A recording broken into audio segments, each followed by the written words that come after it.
मतलब क्या हाल है तुम लोग का? कैसा चल रहा है पढ़ाई लिखाई? पढ़ भी रहा है या सिर्फ वीडियो देख के आराम कर रहा है? 3 काम है, देखना, लिखना, फिर उसको पढ़ना। कौन कौन सा कर रहा है? लिख रहा है या देख रहा है या दोनों कर रहा है, पढ़ाई नहीं कर रहा है, या फिर तीनों कर रहा है? तो मेरे हिसाब से मैं ये मान के चलता हूँ कि सामने तो तुम लोग है नहीं कि कुछ पूछ के पता कर लिया। अच्छा ही लगता होगा क्योंकि पूछने का कोई डर भी नहीं है। क्लास में बहुत सारा बच्चा कहता था कि डर लगता है, वो डर भी खत्म है। आराम से घर पे हो, मन करेगा पढ़ो, ना मन करेगा तो ना पढ़ो। बट ये याद रखना बेटा, आना फाइनली यही है और आना तो फिर क्लास चलेगा। जितना ये लॉकडाउन के दौरान लेक्चर तैयार करने में हम लोग एफर्ट लगा रहे हैं, क्योंकि ये खेल आसान नहीं होता। अपने घर से यहाँ आते हैं, आप बच्चों के लिए ही फिर लेक्चर तैयार करते हैं, तो ये फ्रूटफुल होगा हमारे लिए। लगेगा कि हमने जो पढ़ा वो सही है, तभी जब आप बच्चे सपोर्ट करोगे, मतलब आप उसको पढ़ोगे अच्छे से।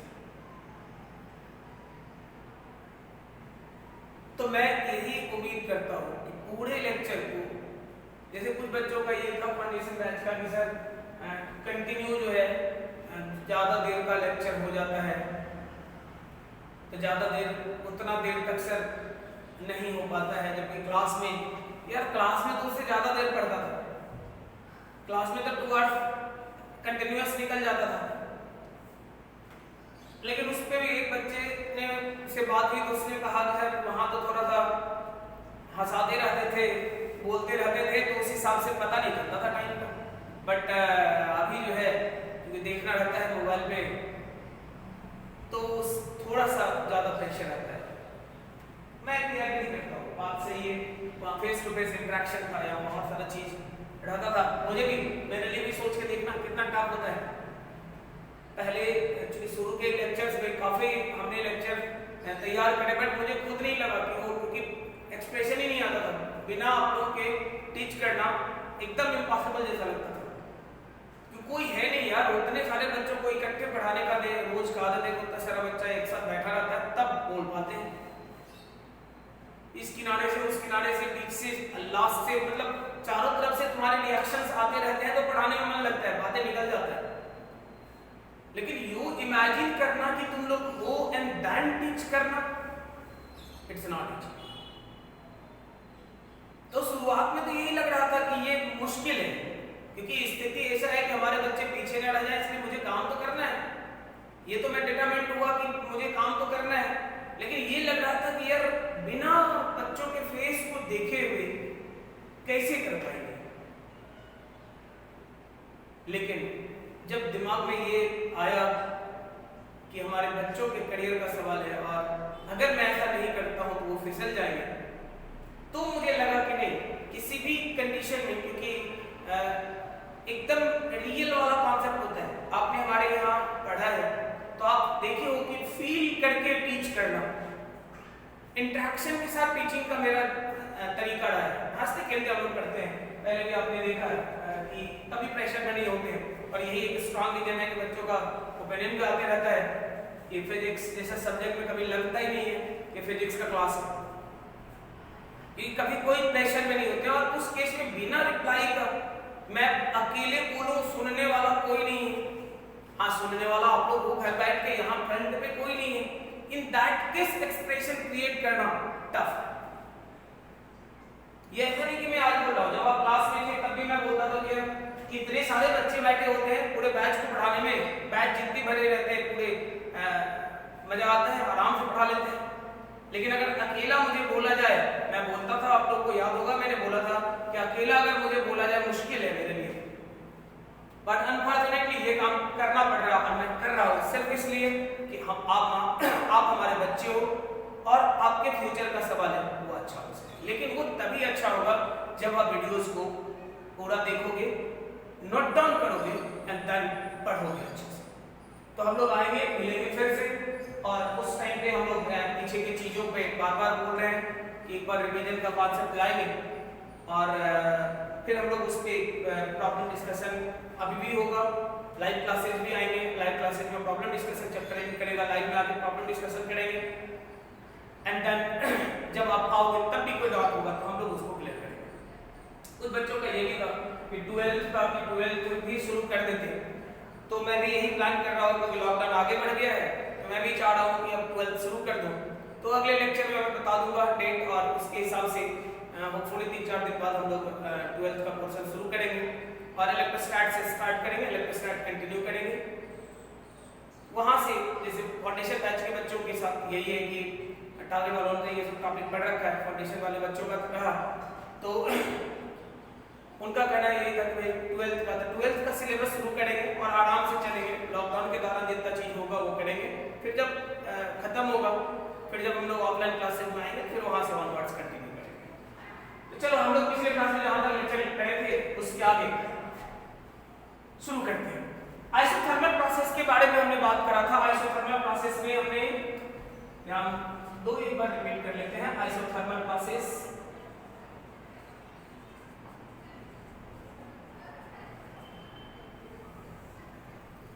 PV बराबर कांस्टेंट था, याद करो हमने बात करा था।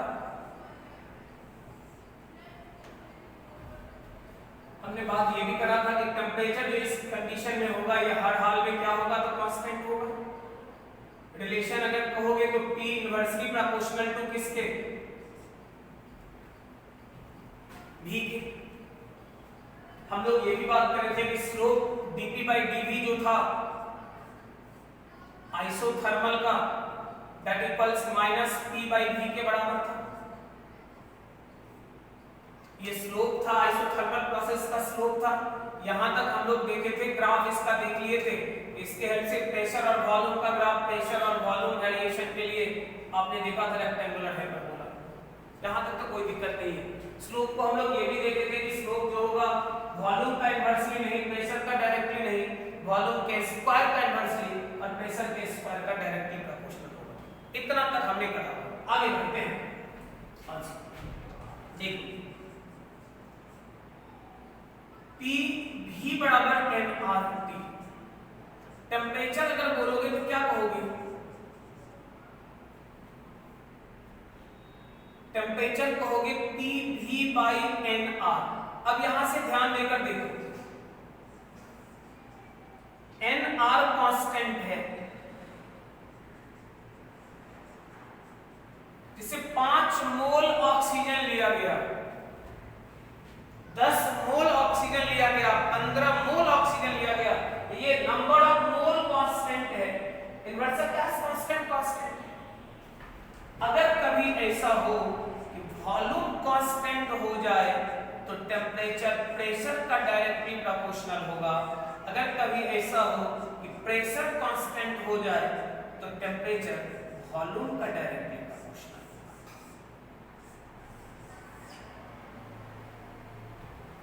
मतलब at a particular pressure in case of isothermal process, ये पहले से ही करा हुआ है, आइसोथर्मल पढ़ रहे हैं। In case of isothermal process जिसमें टेम्परेचर कांस्टेंट है, in case of isothermal process variation of pressure volume अगर दिया रहेगा तो at a certain pressure temperature जो होगा डायरेक्टली प्रोपोर्शनल टू वॉल्यूम। जिसका वॉल्यूम ज्यादा उसका टेम्परेचर ज्यादा, जिसका वॉल्यूम कम उसका टेम्परेचर कम। या for certain volume of gas जिसका प्रेशर ज्यादा उसका टेम्परेचर ज्यादा, जिसका प्रेशर कम उसका टेम्परेचर भी कम होगा। देखो डायरेक्टली प्रोपोर्शनल का मतलब है प्रेशर को बढ़ाओगे टेम्परेचर बढ़ेगा, प्रेशर को घटाओगे टेम्परेचर घटेगा। बहुत बढ़िया। वॉल्यूम को बढ़ाओगे टेम्परेचर बढ़ेगा, वॉल्यूम को घटाओगे टेम्परेचर घटेगा। यही तो फंडा है बस। हम लोग एक example in case of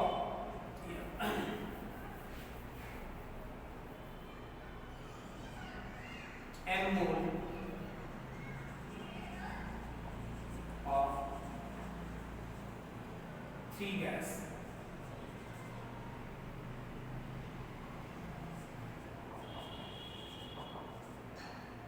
filled in 3 volume देगा। And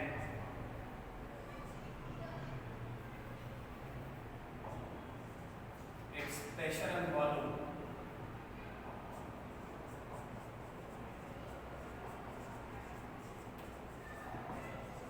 variation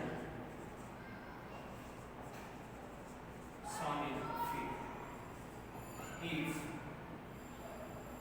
temperature remains constant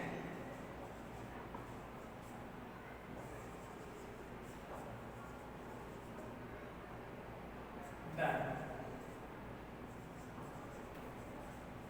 which of following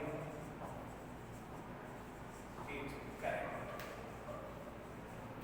देख लो वेरिएशन का ग्राफ दिखाया गया है प्रेशर और वॉल्यूम के लिए।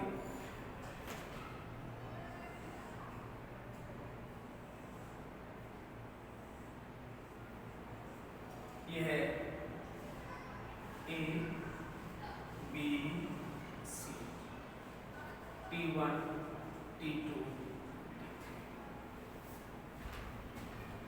आपको पूछा जा रहा है कि आइसोथर्मल तीनों के लिए अपना अपना टेम्परेचर है। जो T1 है थ्रू आउट T1 रहा, T2 है थ्रू आउट, T3 है तो थ्रू आउट रहा। आपसे पूछा गया कि आप बताओ इस कंडीशन में T1 T2 T3 में क्या रिलेशन होगा, कौन बड़ा कौन छोटा होगा।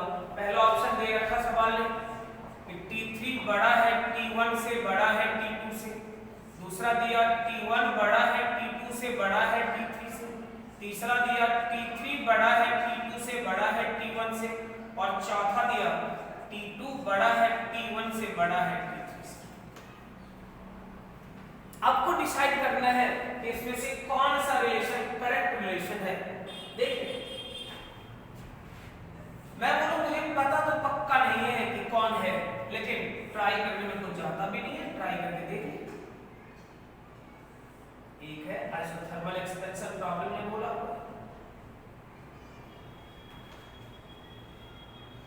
n मोल दो तीनों के लिए 5 मोल है तो ये भी 5 मोल, ये भी 5 मोल, ये भी 5 मोल, 50 है तो ये भी 50, ये भी 50, ये भी 50, सबके number of mole same.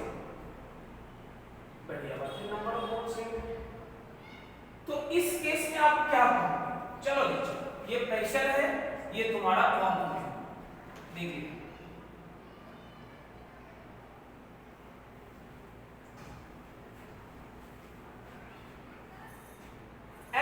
Particular volume हम लोग बात कर रहे हैं, इसका कोरस्पॉन्डिंग प्रेशर जो है वो ये है, इसका जो प्रेशर होगा वो ये है, इसका जो प्रेशर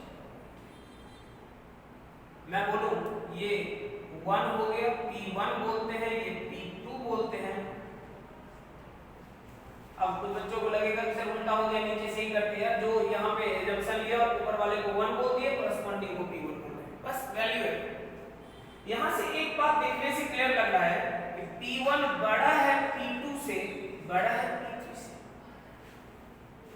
ध्यान देकर आप कह सकते हो इसी पे क्यों लिए, कोई दिक्कत नहीं, एक ही प्रेशर पे ले लो, एक प्रेशर पे या एक वॉल्यूम पे कहीं भी ले लो, कोई दिक्कत नहीं, घंटा बस।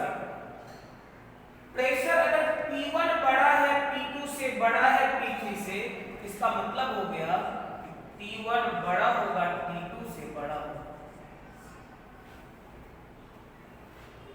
क्योंकि अभी अभी आपने देखा है कि एट पर्टिकुलर वॉल्यूम पे V कांस्टेंट है, प्रेशर जिसका ज्यादा होगा उसका टेम्परेचर ज्यादा होगा, क्योंकि आपने कहा P बराबर है ना, P बराबर PV बाय है ना, M कांस्टेंट है, V कांस्टेंट है, R कांस्टेंट है, T डायरेक्टली।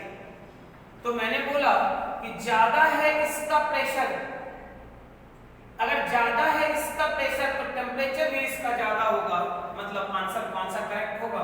T1 बड़ा है T2 से, T2 बड़ा है T3 से। क्लियर है? आगे देखिए, आगे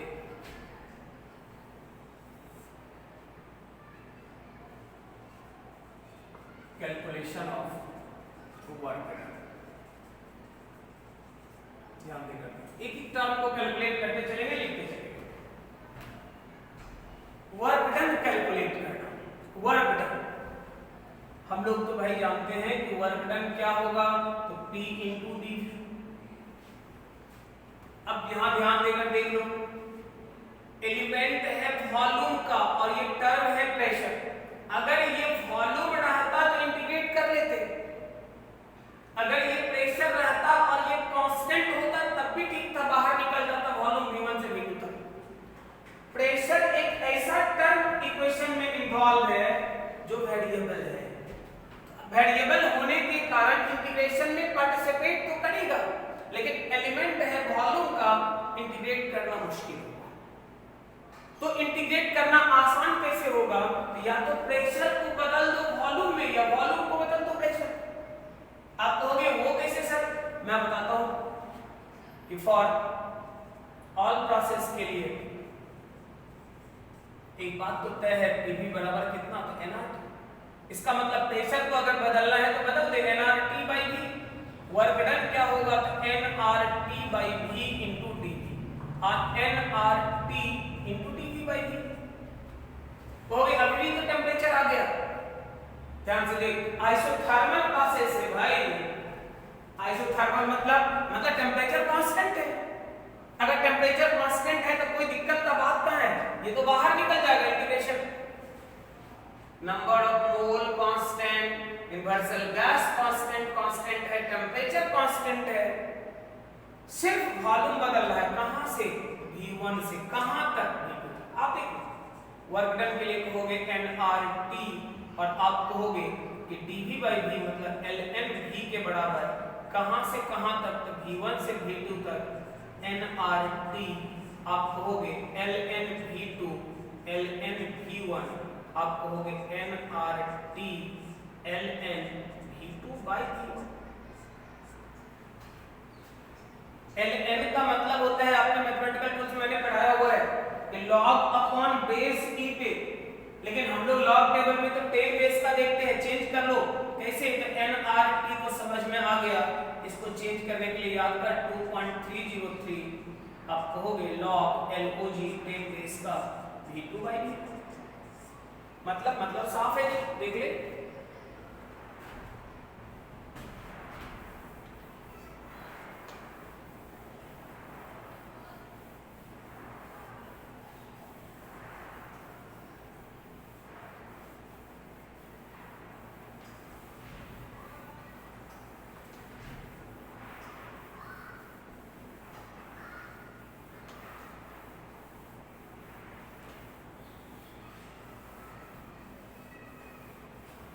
देख लो आगे, देखो आप कह रहे हो कि वर्क डन का वैल्यू अब कितना होगा भाई, तो वर्क डन आपका निकल रहा है 2.303 nRT log V2 by।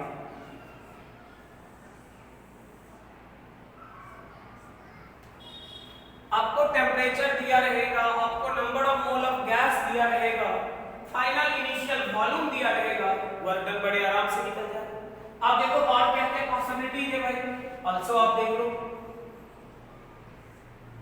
आपने लिखा हुआ है Pv बराबर कांस्टेंट, मतलब P1 V1 P2 V2, इसका मतलब P1 by P2 बराबर V2 by V1। इसका मतलब साफ है कि 2.303 nRT log लिख सकते हैं। सारा फॉर्म लिख लो वर्क डन का, एक ये फॉर्म हो गया वर्क डन। आगे देखो, आप ये भी कर सकते हो कि ऑल्सो Pv बराबर nRT P1 V1 nRT, या नहीं तो P2 V2 ही है।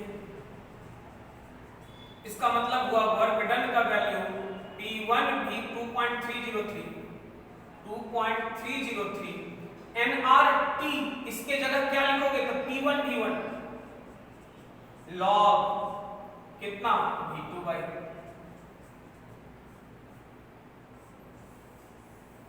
या 2.303 P1 V1 log P1 by P2। ध्यान रखना V2 by V1 वॉल्यूम में फाइनल बाय इनिशियल, प्रेशर में इनिशियल बाय फाइनल। आगे देख, आप क्या कहोगे? आप कहोगे ऑल्सो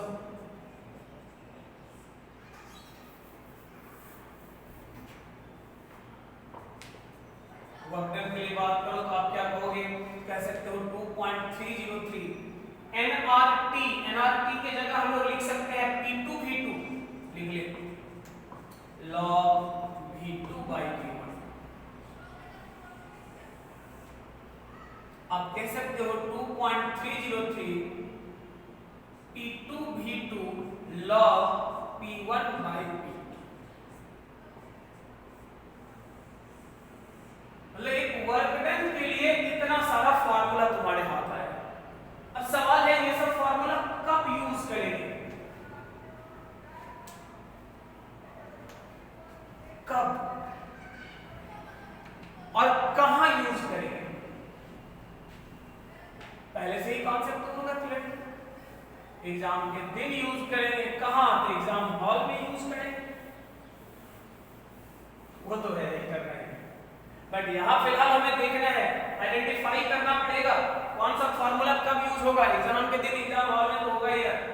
देख ले इसमें कौन कौन इन्वॉल्व है, डिसीजन हो जाए यार। इसमें नंबर ऑफ मोल इन्वॉल्व है, टेम्परेचर इन्वॉल्व है, इनिशियल और फाइनल वॉल्यूम इन्वॉल्व है, प्रेशर नहीं है। तो अगर प्रॉब्लम आपको इनिशियल फाइनल वॉल्यूम दे, number of mole of gas दे, लेकिन प्रेशर के बारे में कोई इंफॉर्मेशन नहीं दे, ये वाला फार्मूला यूज करोगे। Use if number of mole of gas comma temperature comma initial and final volume given. बड़ा काम का कॉन्सेप्ट है, याद रखना कब यूज करना है। ऐसा नहीं कि सब फार्मूला लगाएंगे या ऊपर वाला ही फार्मूला से लिखते चलेंगे। मान लो इनिशियल फाइनल प्रेशर दे दिया और तुम वॉल्यूम वाला फार्मूला लगा रहा है यार, कभी आंसर नहीं आएगा तुम्हारा। कभी ना चेंज करेंगे, फिर इतना चेंज करोगे उससे बढ़िया फॉर्म एक बार याद रखोगे, हमेशा काम करेगा। ये वाला कब यूज करोगे? देखो यूज इफ नंबर ऑफ मोल को सिर्फ लिख देते हैं n, टेम्परेचर मतलब T, comma initial and final pressure given. Volume को गायब कर दिया सवाल ने, प्रेशर दे दिया, ये वाला फार्मूला काम करेगा। प्रेशर को गायब कर दिया, वॉल्यूम दे दिया, ये वाला फार्मूला काम करेगा। आगे ये वाला कब करोगे? Use if initial pressure comma initial and final volume given. जैसे number of mole of gas दे ना टेम्परेचर दे, दो इंफॉर्मेशन आपको दे। एक इंफॉर्मेशन प्रेशर शुरू में कितना था, दूसरा इंफॉर्मेशन इनिशियल और फाइनल वॉल्यूम कितना है। तो ओनली प्रेशर एंड वॉल्यूम की मदद से अगर सवाल निकालना रहे, ये वाला फार्मूला वर्क कर लेंगे। हो गया। ये वाला कब लगाइएगा? Use if initial and final pressure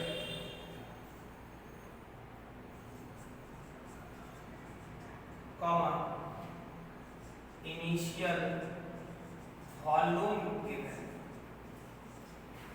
initial और फाइनल प्रेशर ये दोनों पता हो, इनिशियल वॉल्यूम पता हो, टेम्परेचर नहीं दिया हो, number of mole of gas नहीं दिया हो, ये वाला लगेगा। कहोगे ये वाला कब लगाइएगा? इनिशियल ना देकर use if final pressure comma initial and final volume given हो।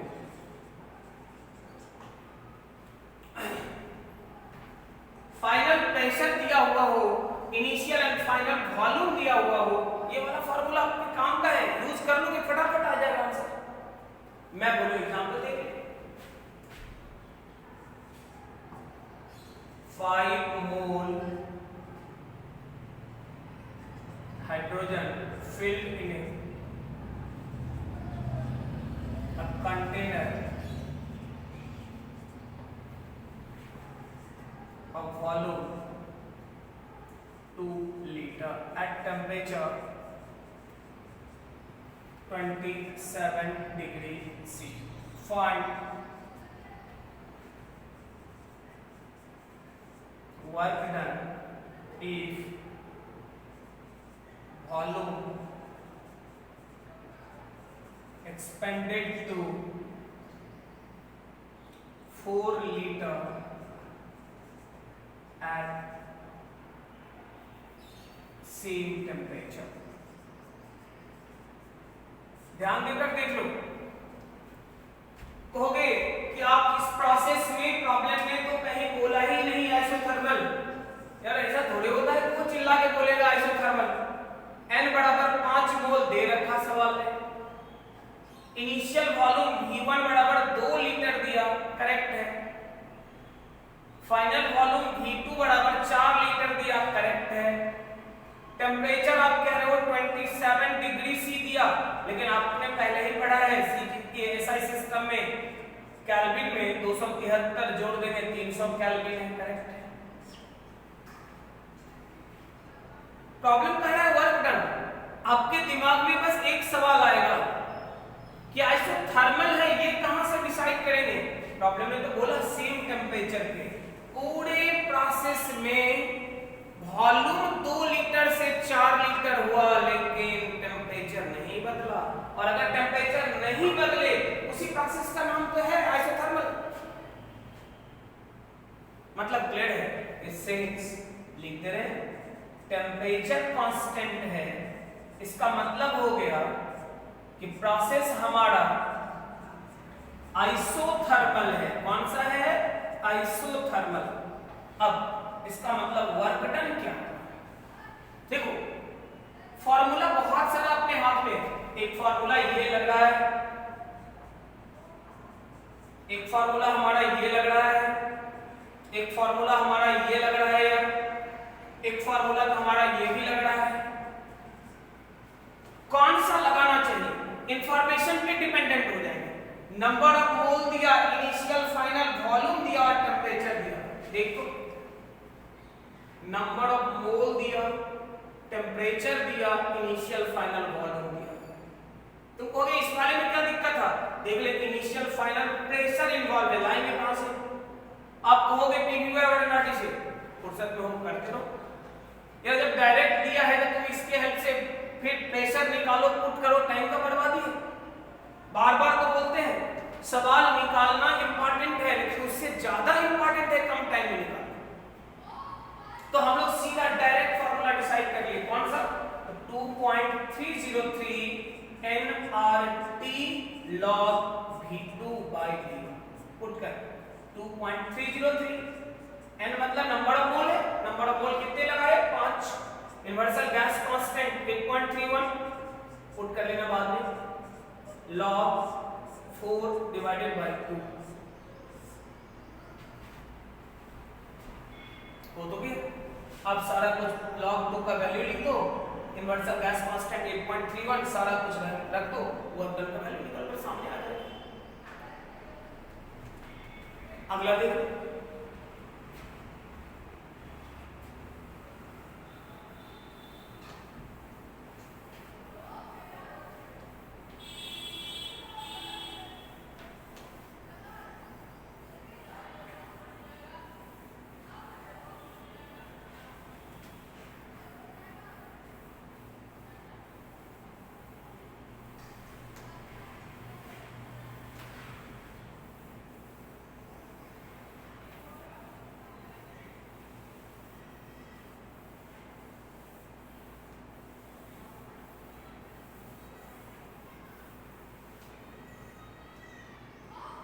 चलो अगला लिखते हैं, देख लो 2 मोल oxygen filled in a container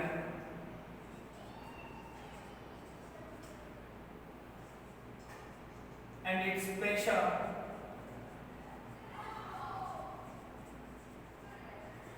varies with temperature as shown in figure, then find value of work done. देख लो, ध्यान देकर देखो, प्रेशर और टेम्परेचर के बीच का बात है, थीटा या टी कुछ भी बोल दो।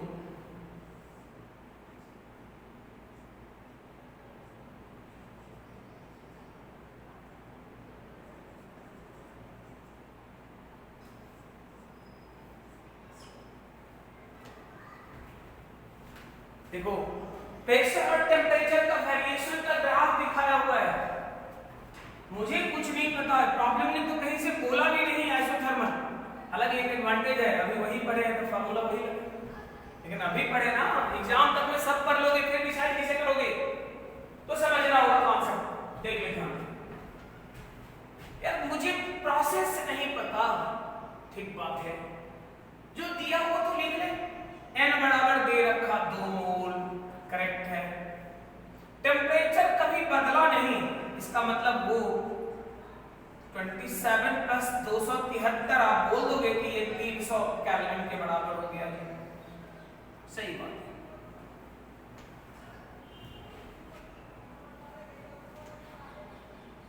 प्रेशर अगर बोलो तो स्टार्टिंग स्टेज में P1 हमारा जरूर है 1 atm, लेकिन बाद में हमारा प्रेशर बदल के हो जा रहा है 4 atm, ठीक बात है, ये भी सही।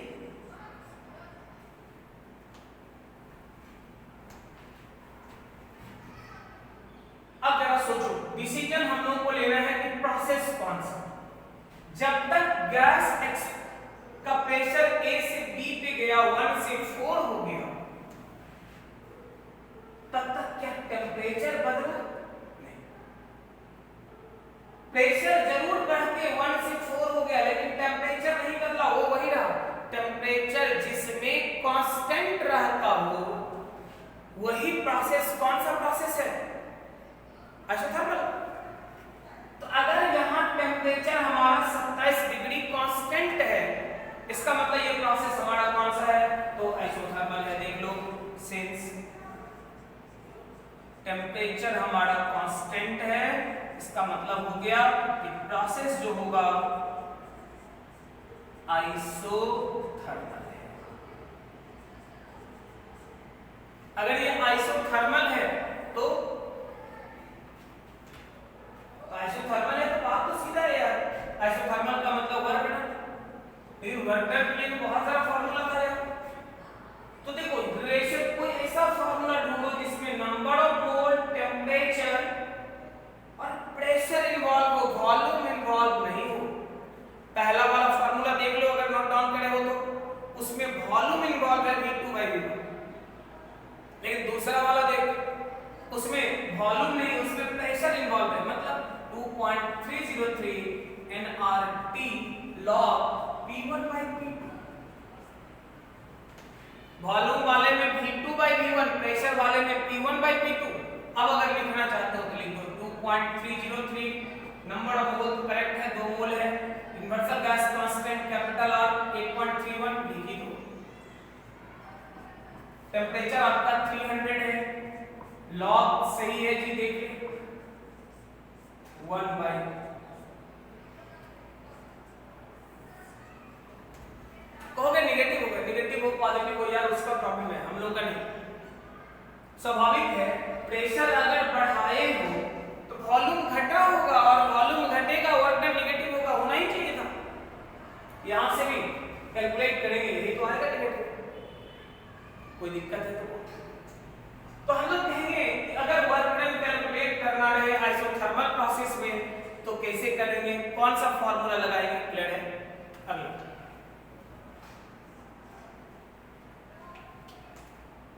Calculation of change in internal energy.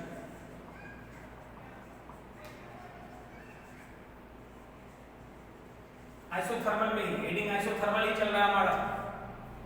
देखो, सिंस टेम्परेचर आपका कांस्टेंट है,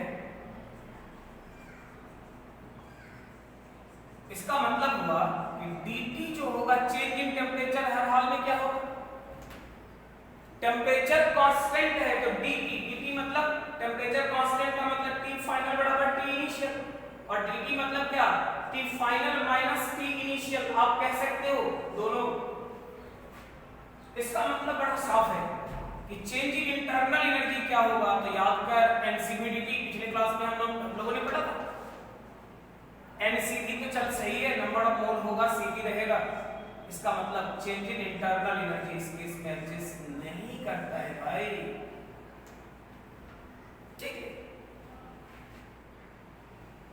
इस प्रोसेस के अंदर किसी तरह का कोई इंटरनल एनर्जी का बदलाव नहीं होगा, इंटरनल एनर्जी जितना था आइसोथर्मल में मेंटेन रहेगा पूरे प्रोसेस में, वो कभी बदलेगा नहीं।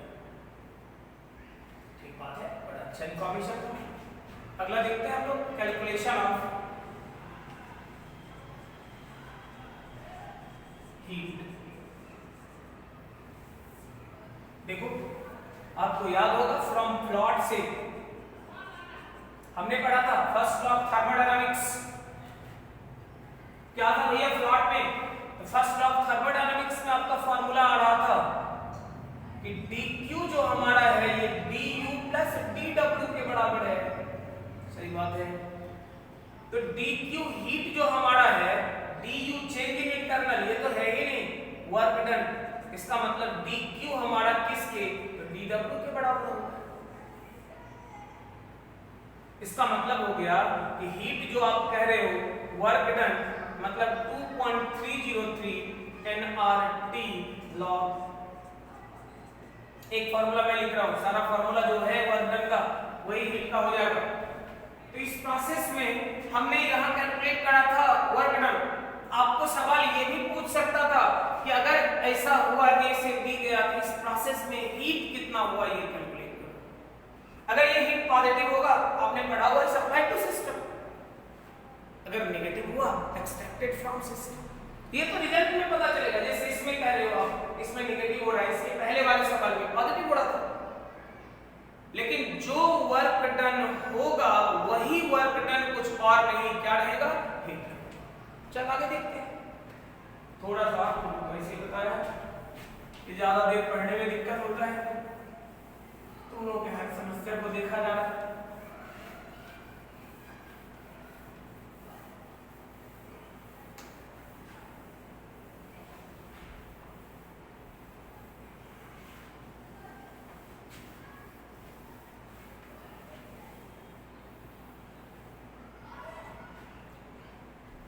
चल आगे देखते हैं।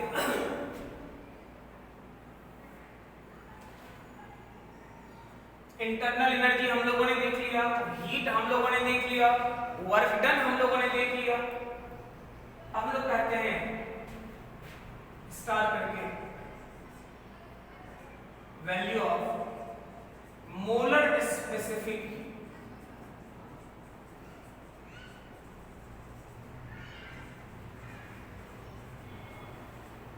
इस प्रोसेस में मोलर स्पेसिफिक हीट क्या होगा, आप जानते हो dq बराबर du, ये du का value change in internal energy कितना होता है, mcvdt। cv का वैल्यू या जनरल फार्मूला कह लो, cv cp छोड़ो, mcdt। तो c अगर कहोगे तो c कितना होगा, तो c का वैल्यू होगा du by mdt। ये अगर 0 है तो ये साफ साफ बताता है आइसोथर्मल प्रोसेस ऐसा प्रोसेस है जिसमें molar specific heat capacity exist नहीं करता, कितना होता है वो इनफाइनाइट के बराबर है। आगे बढ़ो, आगे हम लोग कहते हैं एंथैल्पी।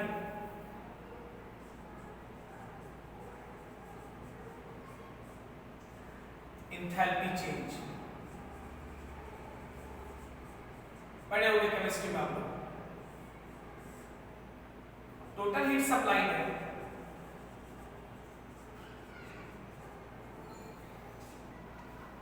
हालांकि total heat supply at constant pressure, क्योंकि मैक्सिमम हीट उसी केस में होता है, लेकिन हम लोग कहेंगे अभी total heat supply.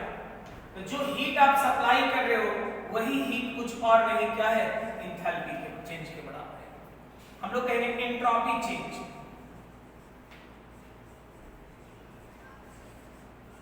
Delta S बोलते हैं, एस भी बोलते हैं इसे। चेंज लगा रहे हैं इसलिए डेल्टा, एंट्रोपी बोलेंगे तो एस बोलेंगे इसे। क्या कहोगे तो देख लो।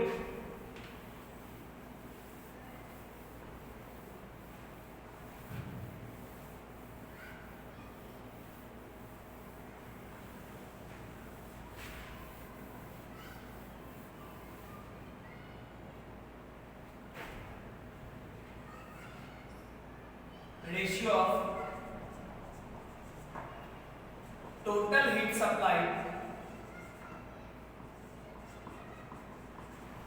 To ratio of total heat supplied to temperature of system. System के टेम्परेचर और टोटल हीट सप्लाइड का जो रेशियो है उसी का नाम कुछ और नहीं, क्या बोलोगे तो एंट्रोपी बोलेंगे। देख लो, इसका मतलब डेल्टा एस का वैल्यू जो कहोगे तो टोटल हीट सप्लाइड मतलब dq डिवाइडेड बाय T के बराबर।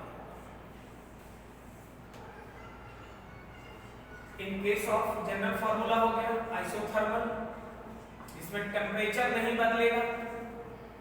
डेल्टा एस का वैल्यू क्या कहोगे तो dq बाई T मतलब dw।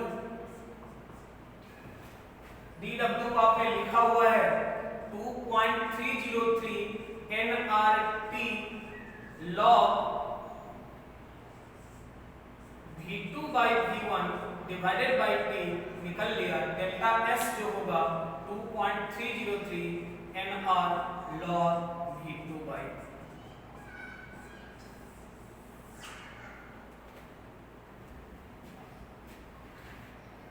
नंबर ऑफ मोल दिया रहे, फाइनल इनिशियल वॉल्यूम दिया रहे, एंट्रोपी चेंज कितना होगा निकल जाएगा। जस्ट एक एग्जांपल देखो। If volume of 5 mole oxygen या नाइट्रोजन ले लो changes from 200 ml to 600 ml या लीटर ले लो।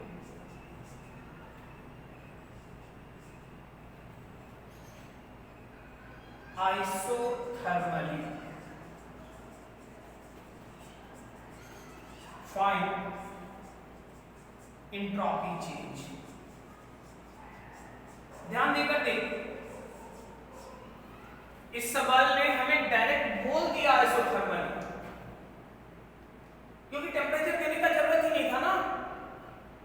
हो सकता है वो ये भी कहता कि टेम्परेचर वॉल्यूम जो है 5 मोल नाइट्रोजन का 200 से 600 हुआ एट टेम्परेचर 27, 37, 40, 50 कोई भी टेम्परेचर, तो टेम्परेचर कांस्टेंट रहता तो ये पता चल जाता कि आइसोथर्मल है। और अगर आइसोथर्मल है तो एंट्रोपी चेंज होगा क्या देख ले। डन, आप सीधे सीधे बोलोगे यार delta S 2.303 nR log V2 by V1। बहुत बढ़िया, 2.303 n मतलब नंबर ऑफ मोल दे रखा सवाल ने, गिवन देख ले पहले। n क्या दिया हुआ है तुम्हें, n दे रखा 5, V1 कितना तो 200 और V2 कितना यार 600 लगा। 2.303 n मतलब 5, r मतलब 8.31, log कितना तो 600 डिवाइडेड बाय 200। अब वैल्यू लिख दो ना, 2.303 into 5 8.31 into log 3। पुटिंग मारेंगे कितना होगा निकल जाएगा। एक और एग्जांपल देख ले एंट्रोपी चेंज पे।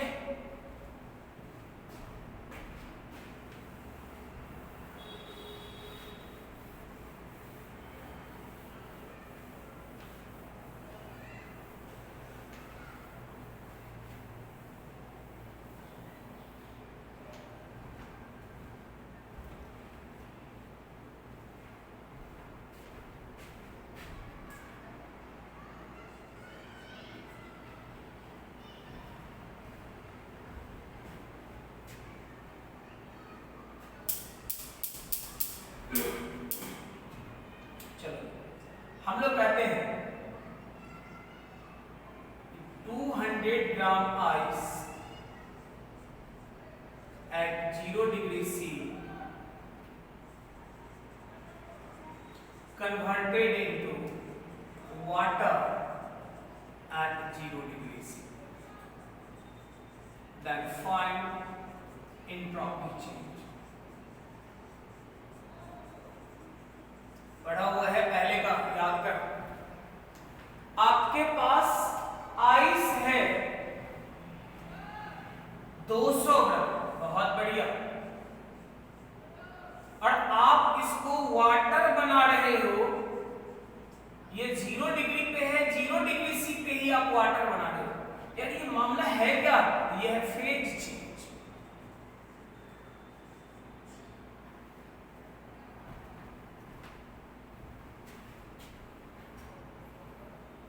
फेज चेंज मतलब सॉलिड से liquid, latent heat of fusion. याद होगा 336। तो लेटेंट हीट ऑफ फ्यूजन अगर हमें पता है, मास हम लोग बोल रहे हैं m, अब वो वैल्यू पुट कर लेना घर में आराम से। तो हम लोग कहेंगे कि हीट कितना, तो हीट जो होगा वो कुछ और नहीं, m into latent heat of fusion.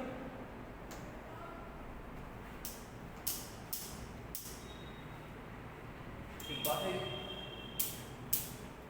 मास 200 ग्राम, 200 ग्राम को किलोग्राम में बदल दोगे, 1000 से डिवाइड करोगे, लेटेंट हीट ऑफ फ्यूजन का वैल्यू पुट करोगे, हीट का वैल्यू तुम्हारा निकल गया। टेम्परेचर का अगर बात करो तो 0 डिग्री, 0 से काम चलेगा नहीं, 273 मतलब 273 केल्विन के बराबर। इसका मतलब है कि एंट्रोपी चेंज जो होगा वो हीट डिवाइडेड बाय टेम्परेचर। आप यही कहेंगे कि हीट मतलब m into latent heat of fusion. अब m इनटू l मत लिख देना या कैलकुलेशन कर लेना।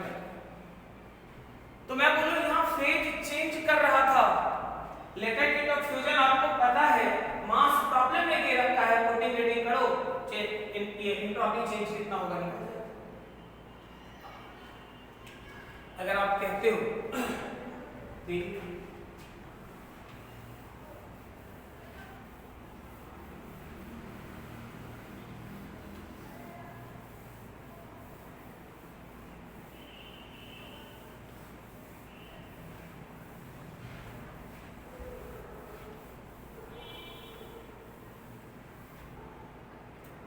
एंट्रोपी का फार्मूला आपने क्या लिखा, S जो हो गया हमारा डेल्टा S मतलब कितना, तो 2.303 nr log V2 by V1।